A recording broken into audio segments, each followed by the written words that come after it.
Hello, hello, hello. Happy April 30th. This is the closing of International Humor Month. My name is Andrew Tarvin, and I am honored and excited to be here for the Humor Award, where the punchlines are powerful, the laughs are plentiful, and we're going to be talking about some people who we're going to be honoring that prove that laughter is truly serious business. I am your host, Andrew Tarvin, coming to you live from our studio. No, I'm coming to you live from my mom's house in Cincinnati, Ohio. I am here visiting, and it is wonderful to be here. That's me up on the wall, along with my other brothers.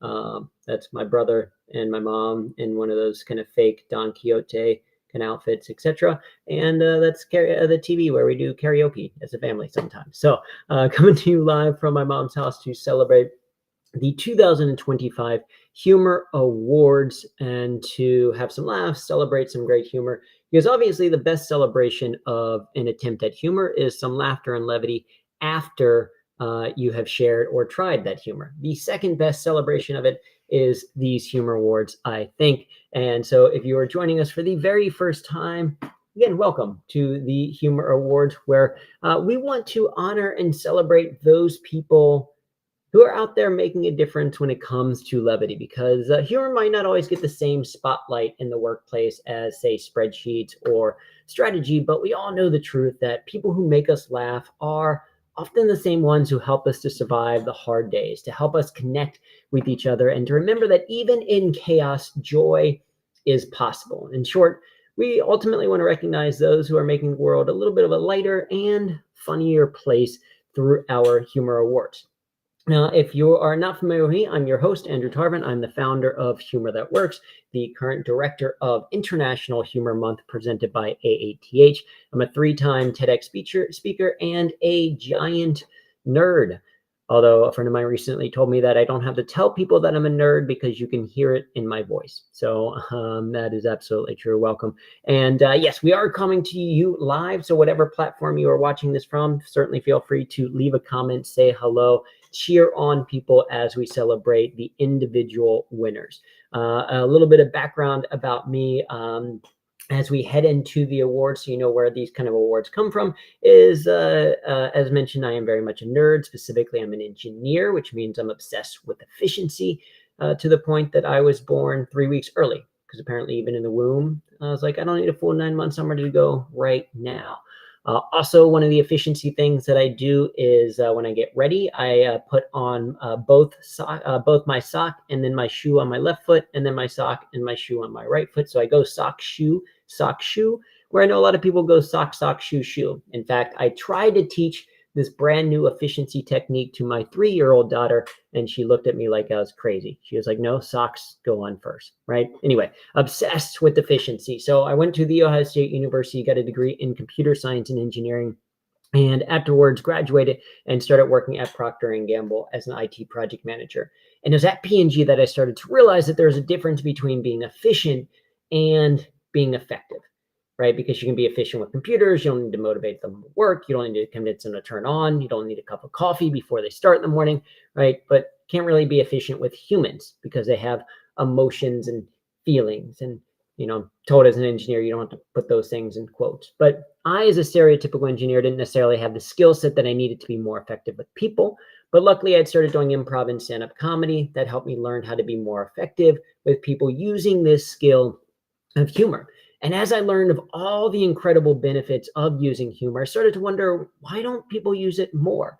Why wasn't this something that I learned in business school or in any of my engineering classes? Why wasn't part of it part of my onboarding or leadership training that I received at P&G? So I realized, at least in the world of corporate, what gets measured gets done, right? I mean, as soon as we all started adding these Apple Watches or Fitbits and things like that, we suddenly started getting to 10,000 steps more. Not because that is actually some magic number about health. No, it was a number randomly selected by a healthcare provider to share with his patients that spread around. And now we're saying, how do I get to my 10,000? Right? Because we're measuring it. So what measure gets done? And we realize, okay, well, what if we celebrated the humor that is out there? Maybe it would do a couple of things. One, maybe it would help to recognize the people who are putting the time to put in humor in the world, and that'll make them feel good. Two, maybe it will inspire some people with some very simple examples, things that they can share and reapply. And ultimately, maybe it will motivate some people to say, hey, I want to be one of the winners of one of those future awards. So let me try some things out. So thus, the idea of the Humor Awards were born. And the way that it ultimately works is our nominations are solicited from all of you, the individual growing public. We take nominations for the first couple of weeks of April.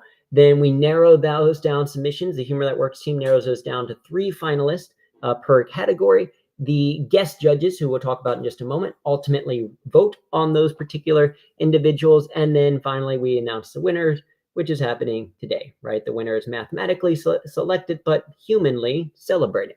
And that's what we're going to be doing today. Now, of course, this would not be possible without our incredible judges. And we've got some fantastic judges, a panel of phenomenal humor experts that have been helping us out this month with Bea, Roberta, and Steve. One of those rare cases where between all 3 of them, I could put them first alphabetically by first and by last name. So whichever order you go in, that's the reason why they're there. Bea, Roberta, and Steve. Thank you. A huge thank you to them for helping out with their judging. A little bit about those judges as well. First of all, Bea brings over 25 years of international leadership experience and a serious passion for workplace humor. She is known for blending research-based strategies with contagious energy, helping individuals laugh more, complain less, and lead with greater joy. Huge honor to have Bea helping us out. We also have Roberta Gold, who has been helping people laugh through life for more than 30 years. She's a speaker consultant and an advisor for the Association for Applied and Therapeutic Humor Academy. Her tailored presentations tackle everything from conflict resolution to building self-esteem through humor. And also none other than Steve Wilson, who is a trailblazer in the field of therapeutic humor, a psychologist and professional consultant. Steve has spent decades helping organizations create more enjoyable, productive, and mentally healthy workplaces. He is the founder of World Laughter Tour and was the previous steward of National Humor Month, helping to transition that to AATH this past year. So shout out to all of you. Also, IO to the Best Medicine Brigade out there, OHIO. Thank you for watching. So we're going to jump right in because we've got 8 awards that we want to cover. Nominees can either be individuals or organizations, but they're all centered around this idea and love for humor, and they're framed through what are called the humor personas, because we at Humor That Works believe that humor is a skill, which means that it can be learned. And if it can be learned, then that means the question isn't, are you funny? The question is, what kind of funny are you? Or what kind of funny do you want to be? And through our research, we found 7 primary ways that people tend to express their humor, and they're going to represent each of the categories that we share. So a quick overview of those categories or those personas to get us started. First is the enthusiast. These are people who enjoy the humor of everyday life. Think Dolly Parton or Buddy the Elf. Enthusiasts are people who recognize that humor doesn't have to come from a punchline. It can sometimes just come from a new perspective. As a result, enthusiasts are better able to manage the ups and downs of life through a little bit of levity. Up next is the curator. These are people who like to collect and share the things that make them laugh or smile. This could be a funny meme, an interesting quote, fascinating award show that they might happen to be watching right now as they share with other people.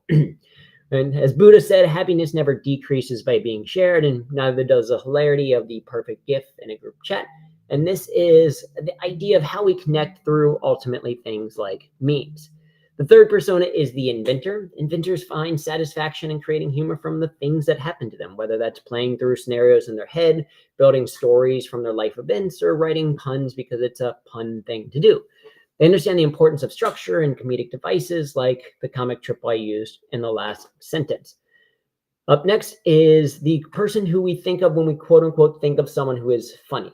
There's a good chance they're the fourth persona, that is the entertainer. This is someone who knows how to speak in such a way that other people listen. There's something about their delivery or style or confidence that has you hanging on their every single word. And as the kids might say, they have the riz. Actually, I have no idea if that's anywhere remotely correct to what they would say.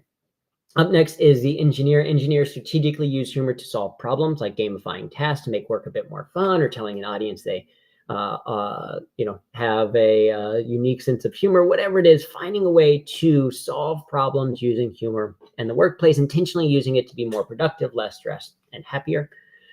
The next persona is the advocate. These are people who encourage more joy and positivity in the world by creating opportunities for other people to share their humor. They're basically like the Mr. Rogers or Bob Rosses of the world. They make it a better, happier places. And advocates know that if you tell someone a joke, they laugh for a moment. But if you teach someone how to joke, they can laugh for a lifetime.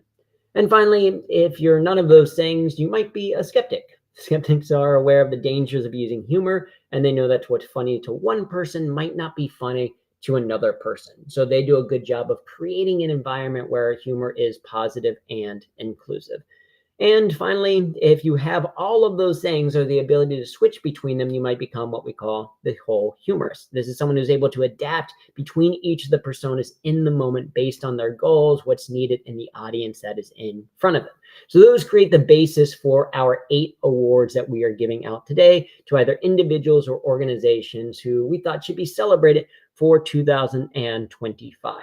So that's enough rambling for me. Hopefully you are ready to get started. You can drop that as a comment as well. Hey, you can be like, all right, get on with it. Let's get started. But hopefully you're excited to hear about some of our award winners, starting with our very first award, the Best Positive Spin Award for 2025 for those who put a hilarious or uplifting twist on tough situations. That could be turning a frustrating workday into a laughable story or rebranding a failure as a funny learning environment. And this year's nominees include Mike Kundal for flipping the script on productivity with not just a to-do list, but a to-do list, reminding ourselves to celebrate the work that we've done, writing down that to-do list of here are things that we've accomplished, not just the things that we still need to do. We also have Brigida Doe for showing that you don't need a mountain retreat to meditate, just a good laugh, thanks to her laughter meditation sessions that she leads on a weekly basis. And finally, Matt's mom for radiating such warmth and encouragement in one viral video that you can hear just how that passes confidence on to their children. So I should have downloaded a drum roll effect. I did not do that, so I'm just going to pretend to do it here on my keyboard. But drum roll, your first winner for the first award of 2025 is Mike Kundal for the Best Positive Spin Award. Congratulations to Mike. Steve, one of our judges, said that his consistent effort in using a humorous approach is really what sets him apart. And, I asked Mike for what are some examples of to-do lists as part of the nomination process. And he gave a great list, right? If you want to create your own to-do list, if you want to celebrate a little bit the work you've already done, it's a matter of writing down some of those accomplishments you've had. They could be work-based. So for example, it could be, creating slides for the Humor Awards, which I did over the past couple of days. Ta-da, I'm done with it, right? Could be submitting the Q2 budget report, reorganizing your desktop, replacing burned out lights, right? On and on and on. Ultimately, you could also put at the end of every to-do list that you do that you made a to-do list, right? Congratulations, you did it. Overall, the judges really, really like this idea that you're taking the time to recognize and celebrate some of the work. Because so often we check something off of our to-do list and we're immediately focused on all the other things that we still have left to do, rather than taking a moment to really celebrate or enjoy what's actually already been done, the hard work that you have put into place.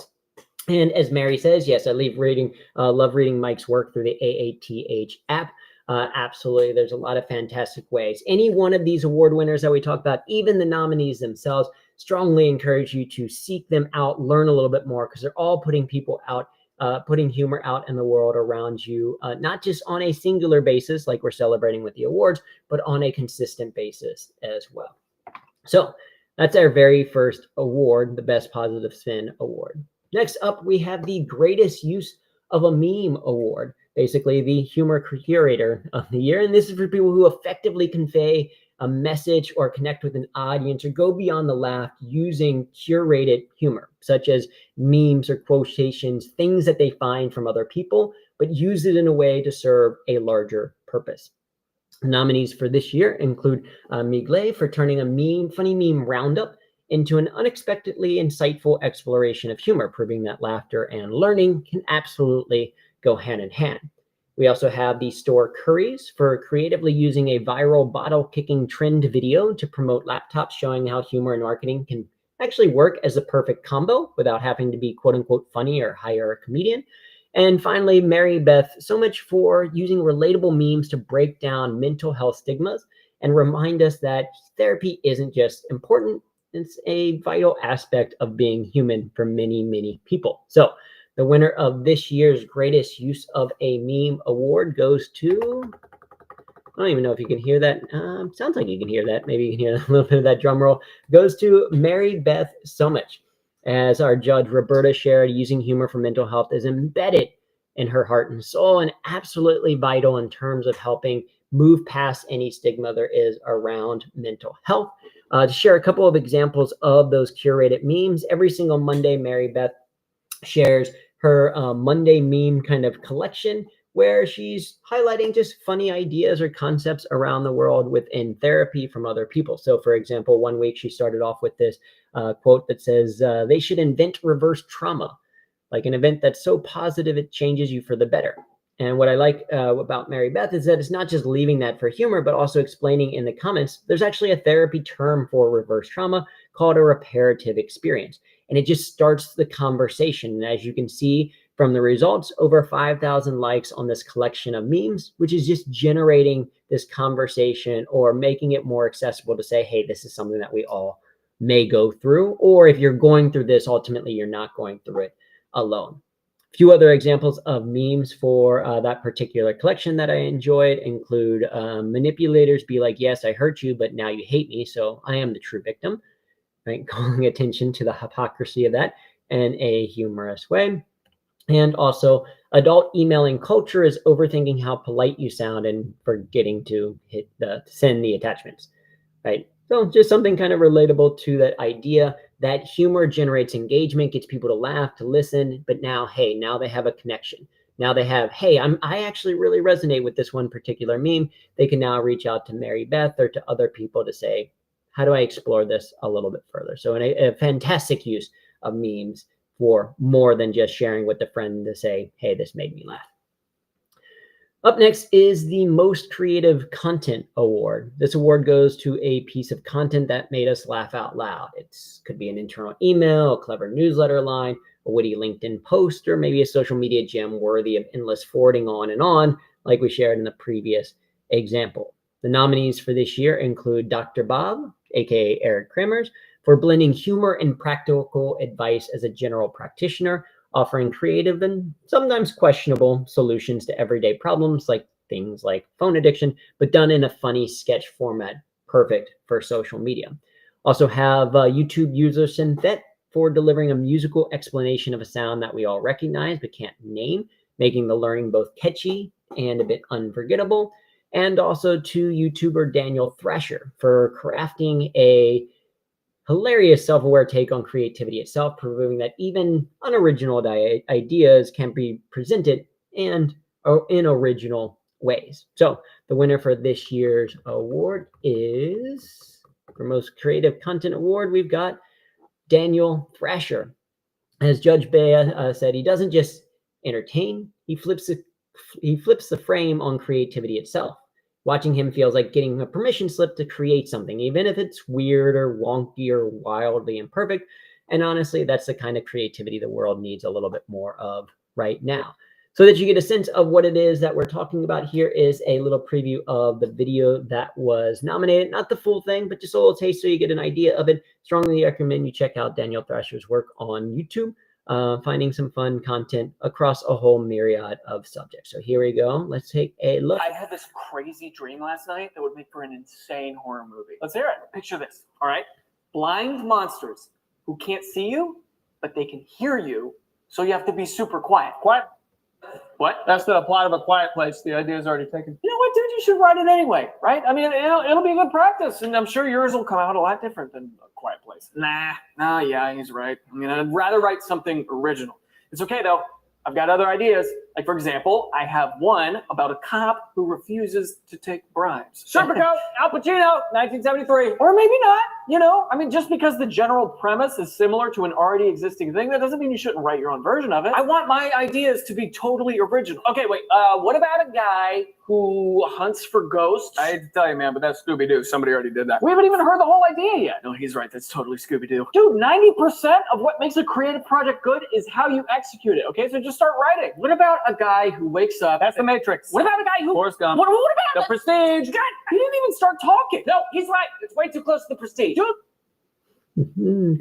So a very funny example of some people getting so obsessed with being quote unquote original when, Daniel Thrasher version 1, 2, or 3, depending on which one. But the one that's talking sense is to say 90% of it is in the execution of the idea. So a creative way of reminding us all to practice that creativity, get the ball rolling a little bit, and work there. So well done to Daniel Thrasher.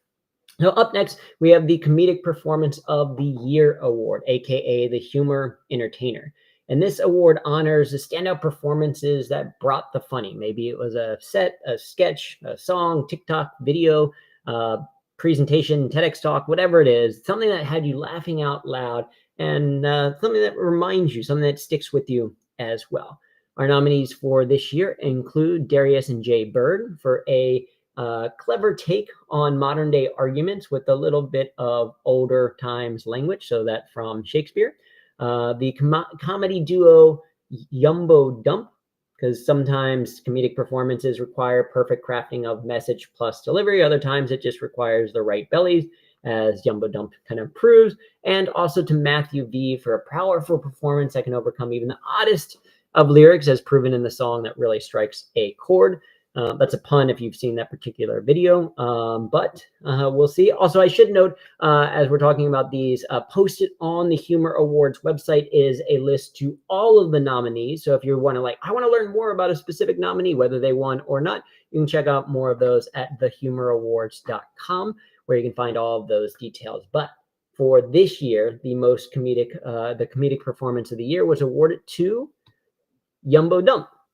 As Judge Roberta said, it was hilarious and made me laugh out loud. So let's take a quick look at a short snippet of what was proven to be so funny.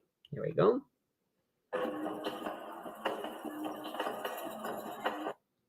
Okay, yes. So do we. The sound of a drop of water falling on the surface of water.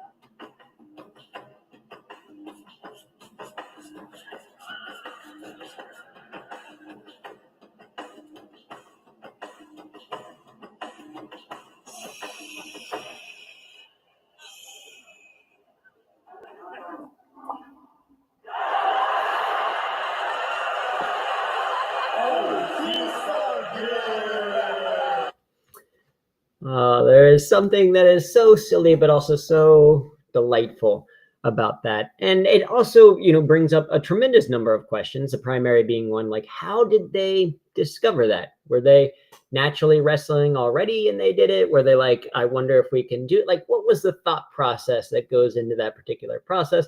I am not entirely sure. Makes us curious, but reminds us also that performance doesn't necessarily have to be a perfectly memorized script from word to word. It can absolutely be that. Or sometimes it can be something a little bit different, a little bit playful, something that's delivered with a little bit of fun and levity. Shout out to Yumbo Dump for the win. Up next, we have the Cleverest Humor Solution Award. This is one that celebrates a moment where humor came to the rescue. Maybe it's recognizing a clever, funny solution that solved a real problem or eased some tension. Maybe it re-energized a team or made the mundane surprisingly fun, right? It's something about solving a problem, the engineer aspect where you're not just using humor for the sake of humor, but for the idea to solve something new, right? Intentionally using it to achieve a greater good. And this year's nominees include Lisa Dubois. How do you stand out online when you're a realtor? Perhaps by hiding completely. In a viral video of her playing the game of hide and seek as a way to show off a new home that she was listing. Also have Visit Sweden. So when US President Joe Biden made a blunder confusing Sweden and Switzerland, there are a lot of different ways countries could have responded. Sweden chose to turn that into a tourism video, correcting the confusion in a funny way. And finally, Tim Reagan. Tim is a lifelong activist in the classroom, inciting freedom and excitement. And one way he does that is through drama therapy groups for teens and adults with mental illness, which also includes moments of humor to help facilitate the conversation and have these aha moments of discovery. So using humor intentionally to create those moments of discovery. So the winner for this year's Cleverest Humor Solution Award go to Visit Sweden. As Steve shared, Visit Sweden was clever and held his attention. It was a good demonstration of turning negatives into positive. And to see exactly what we mean, we can take a quick look Leaders at and the video. citizens of Switzerland, this is a message from Sweden. We're contacting you regarding our mutual problem. Yes, I'm talking about this. It's time we make the distinction between our two nations as clear as day by deciding who talks about what. Our proposition is as follows. First of all, Switzerland gets to talk about banks, and Sweden gets to talk about sandbanks. Switzerland will focus on mountaintops, and Sweden will focus on rooftops. Switzerland gets to promote loud noises, such as yodeling. In return, Sweden gets silence and a lack of yodeling. Last but not least, Switzerland will offer luxury, including expensive watches. And Sweden will offer a different kind of luxury, like forgetting about time. Switzerland, we are open to negotiation, but we believe that we need to end this confusion as soon as possible. Please see the full proposal and sign the agreement at visitsweden.com. A fantastic example of turning a political news moment into a funny tourism video. And what I like about the video itself, one, is that there's a number of lists. An easy kind of comparison back and forth can be a great way to create a little bit of humor, but also that it has a call to action, right? It's not just saying, hey, don't confuse us into being upset, but using a playful kind of tone to address the situation while also driving action to, hey, sign the agreement or go to visitsweden.com, learn a little bit more about the differences. And this actually spawned a number of different videos of a back and forth between Sweden and Switzerland, giving both countries a chance to promote what they want to be known for people to come and celebrate. So a great example of turning this gaffe into a highly kind of successful marketing campaign. So congratulations to Visit Sweden. We've got just a couple more awards left. So we're moving right along into the Humor Spotlight Award, which shines a light on someone who used humor to lift other people up, whether it's by celebrating a team's win, honoring some unsung heroes, or bringing joy to someone else's big moment with a touch of wit. Speaking of honoring and celebrating other people, this is what I love about this community. When we were talking about Jumbo Dump, the ones with the bellies, someone commented, Paul on LinkedIn shared that, it's talking about some real belly laughs. I love it, right? That's what I love about this community. If you have more puns about some of the award winners, certainly feel free to share those as well. The nominees for this year's Humor Spotlight Award include Rest of It, a team within Pearson, for building a workplace where humor powers high performance, stronger connections, and even a traveling duck trophy. To Patty Posthauser for turning her classroom into a comedy stage and leading laughter yoga sessions that bring smiles to students and seniors alike. And to Mary Kay Morrison for a lifetime of humor leadership, including founding the AATH Humor Academy, a fantastic way to become to become a certified humor professional, where you can learn more about how you apply specific humor skills, and for also writing a number of books, including most recently the Legacy of Laughter Playbook.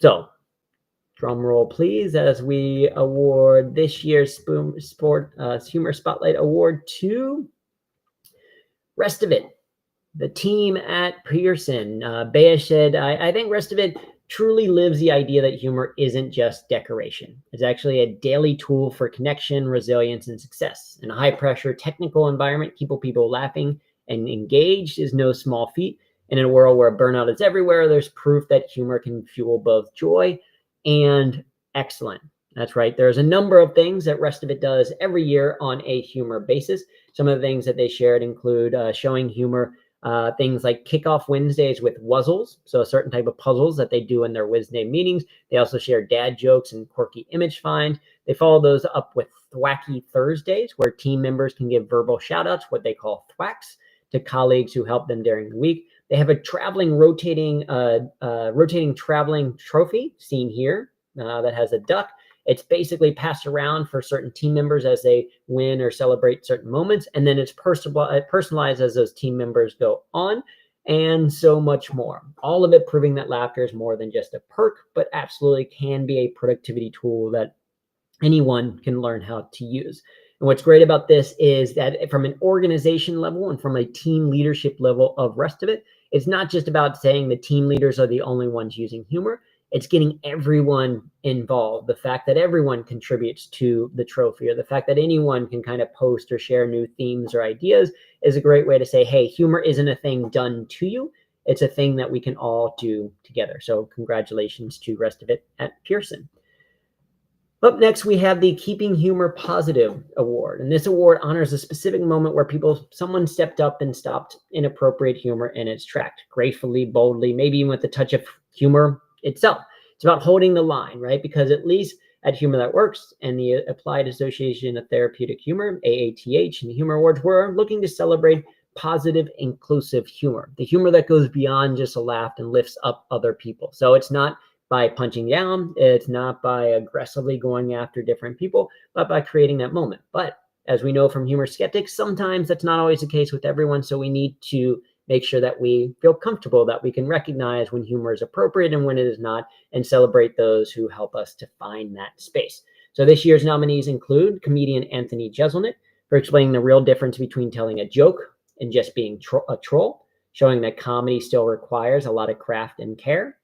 To Eric Murray for hilariously highlighting just how ridiculous some of these so-called life hacks really are that are out there.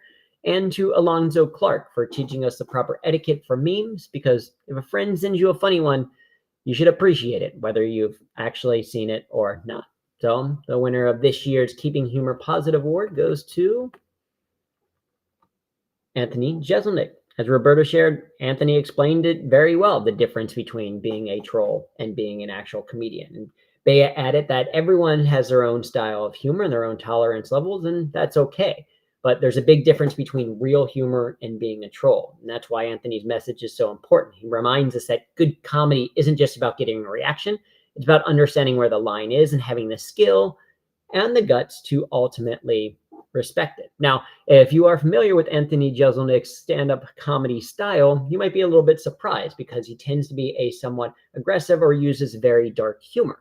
But he's a very expert at crafting punchlines, even if they are a little bit dark, but then also understanding who the target is of specific jokes. And as he shares in this podcast interview, that there is a craft to this, and it's not just about trying to say offensive things just to get a reaction. So let's take a look at the nomination specifically. And all these comments now, it's like almost the point is to get in trouble. It's like, why are you giving me shit? I'm a comic. I'm allowed to say whatever I want. That's wrong, as far as I'm concerned. As a comedian, you want to make people laugh. But this is a quote attributed to Andy Warhol that I love. It's just, art is getting away with it. You know, if you put out a special and everyone's pissed, like, you didn't get away with it. You know, you need to make everyone laugh. That they're like, yeah, he talked some stuff, but we're all happy. That's art. Otherwise, you're just a troll.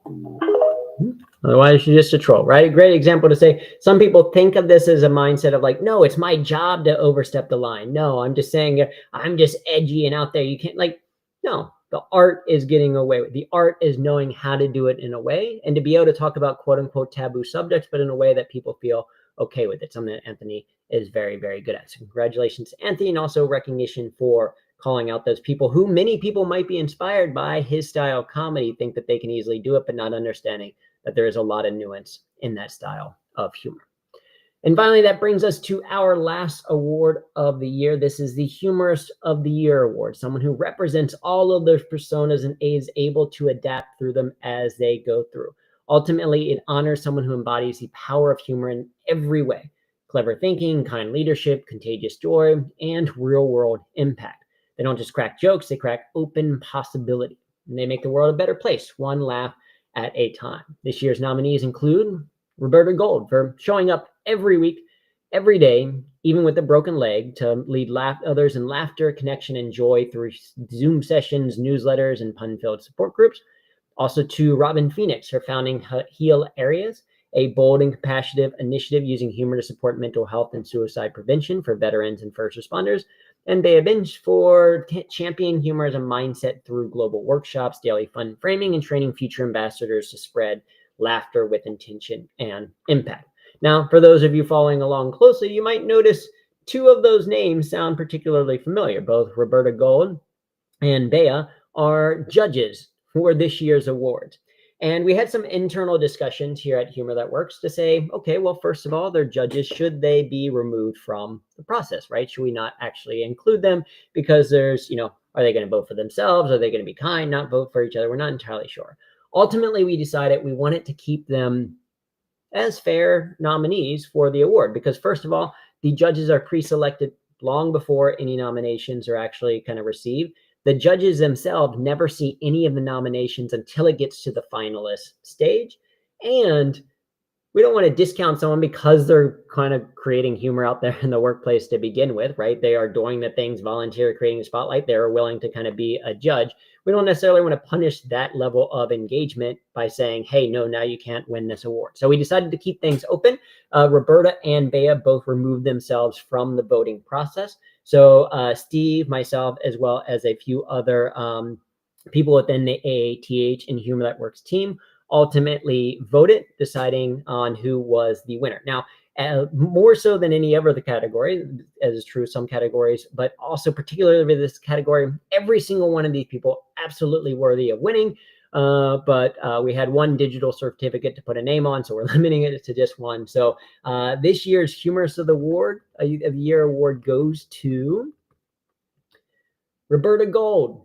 Congratulations to Roberta. As Steve said to me, all of them are winners. All are filled with what he called helium, spelled the way heal, as in like getting better, helium. If I had to pick one, he said Roberta is tops for her consistency, science-based ideas, dedication, practical examples, and the encouragement she gives. Absolutely the real deal. Roberta also had multiple nominations from multiple different people. And as I mentioned, all of them absolutely worthy of the award for this particular year. It went to Roberta Gold. A few highlights about Roberta. The biggest is that she doesn't just use humor to entertain. She uses humor to heal, to connect, and to uplift, whether it's leading her latte-a-lattes, stretch breaks, creating community with her weekly Parent Power Happy Hour, or showing up at Zoom at 8 a.m. sharp for fellow writers every single day, regardless of what's going on with her life. Roberta consistently brings laughter to life's most challenging moment. And she uses that humor to create belonging. She doesn't just make people laugh, she makes them feel loved. Ultimately, from those daily check-ins to newsletters, supports, weekly support groups, all of these tremendous amount of things that she's doing. Current president of AATH as well, judge on the Humor Awards panel. Tremendous amount of work that she's putting in. She shows us that humor isn't just a skill, like I often talk about, but it's also a service to other people. So congratulations to Roberta, and congratulations to all of this year's winners and nominees. We've celebrated people who remind us that humor isn't just entertainment. It's energy, empathy, everyday courage, from laugh out loud leadership to quiet moments of levity and rough times to memes used in a more interesting way. Our winners show us that humor can transform a Zoom call, a writing session, anything kind of along the lines and make things a little bit stronger. So let's give a round of applause to all of our winners, to our nominees, for those of you as part of the process. Thank you so much for watching and joining. Again, also huge shout out to our incredible judges who had the very difficult task of choosing these winners and sharing more perspective. And of course, if you are like, hey, what else can we do, right? Part of the goal today isn't about celebrating what's happened in the past, just about celebrating the past, but also giving you inspiration. Take a look at some of the winners this year and say, okay, what can I do as well? Can I be like our enthusiast of the year and find ways to, see humor in every single day life a little bit more? Can I use memes in an interesting way in some of my content? Can I, step outside of my comfort zone and work to create and get past that kind of self-doubt critic that's in our brain telling us like, hey, it's not original enough? What are the small things that you can take away from the different winners and nominees from this year's event to go forward? Because who knows, maybe this time next year, you'll be here as a nominee or as a finalist as well. So certainly feel free to do that. If you would like to learn more, if you want to stay up to date, or if you want to stay inspired throughout the year on humor content, first of all, if you scan the QR code on the screen, you can join the Funny Thing About That newsletter. This is a weekly newsletter presented by me and Humor That Works, where we share different ideas around how to use humor to work better and live a little bit happier. You can also join AATH. You can go to aath.org to find resources, research, and sign up for different things that are going on. You can become a member. You get connected to fellow applied humorists around the world. Also, shout out to all of the AATH members who may be watching right now, who are gathering or maybe traveling to Charlotte, North Carolina, where this year's AATH conference is taking place and kicking off tomorrow. That's right. If you're like, hey, this is cool, I want to talk and connect with like-minded people, AATH is a fantastic organization to do that. They've got a yearly conference starting this one for tomorrow, starts tomorrow. If you're in Charlotte, you should just go ahead. If you're not in Charlotte, I don't know, maybe see how cheap last-minute flights are to get there to see and connect. Or you can also connect with all of them online as well. You can connect with me as well online. So thank you all so much for joining this year's award. As you go back into your inboxes, your meetings, or maybe just into your kitchen because you're working from home today, remember the world could use a little more joy, especially with everything going on right now. Use that joy, that kindness, a little bit more laughter. And as I mentioned, maybe next year, you'll be the one celebrating. Until then, keep laughing, keep connecting, keep making the world just a little bit brighter, one smile at a time. I've been Andrew Tarvin with Humor That Works. Thank you for coming and celebrating the 2025 Humor Awards with me. Now, go out and have some fun.